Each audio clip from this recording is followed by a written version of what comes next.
So the way to get the game started is by serving, right?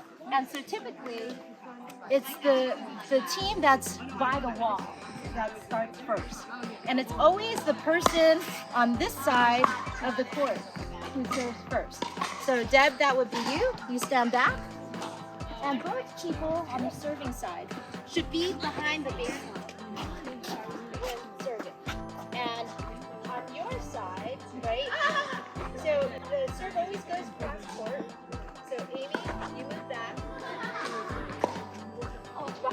Ideally behind the baseline, because one of the strategies is really to try for the serving side to keep you as far back as possible, right? Because actually the strongest offensive position is actually right near the kitchen line. So Eric, if you would move up, right there is a perfect spot in the middle, right behind the baseline, right behind the blue line. There's something known as the two bounce rule.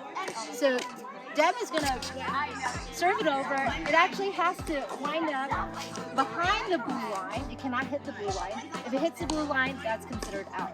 But it can actually hit the line in the middle, and that's considered a good serve. Once Amy returns the serve, right, they need to let the ball bounce once, right, before, actually really like coming and where it becomes fair game.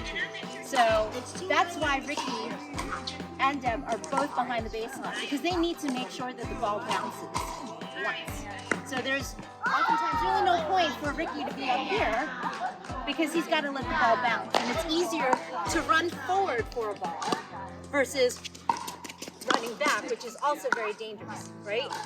And so that's another thing about pickleball. It's like, and any sport, it's about safety, right? We all want to have fun. We don't want to get hurt.